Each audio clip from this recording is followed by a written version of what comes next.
হরে কৃষ্ণ মহাপ্রসাদে আপনাদের স্বাগত। কেমন আছেন আমার প্রিয় বন্ধুরা? আজকে অনেক দিন পর অনেক ফুল পেয়েছি ভগবানের শৃঙ্গার করার জন্য, তাই মনটা ফুলগুলো দেখে খুবই আনন্দে ভরে যাচ্ছে। অনেক দিন পর ভগবানকে খুব ভালোভাবে শৃঙ্গার করাতে পারব। প্রতিদিন আমার জীবনের রুটিনের মধ্যে এটা একটা বিশেষ গুরুত্বপূর্ণ সেবা। এটা যদি আমি ঠিকঠাক না করতে পারি, আমার মনটা সেদিন একটু ভালো থাকে না। প্রায় ভগবানের শৃঙ্গার হয়ে গেছে, এখন ভগবানের আরতি করে নেব। আচ্ছা বন্ধুরা, আপনারা দেখেন বলুন তো আমার লাডলি গপুকে আজকে কি সুন্দর দেখাচ্ছে।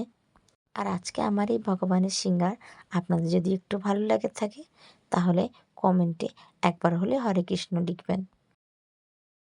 ভগবানের শৃঙ্গার হয়ে গেছে, আরতি হয়ে গেছে, এখন মহাপ্রসাদের প্রস্তুতি করে নেব।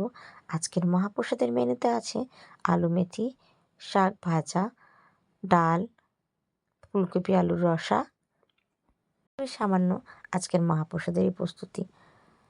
আজ তাহলে এই পর্যন্ত বন্ধুরা, আবারও দেখা হবে খুব শিগগিরই। আপনারা ভালো থাকবেন, সুস্থ থাকবেন। হরে কৃষ্ণ।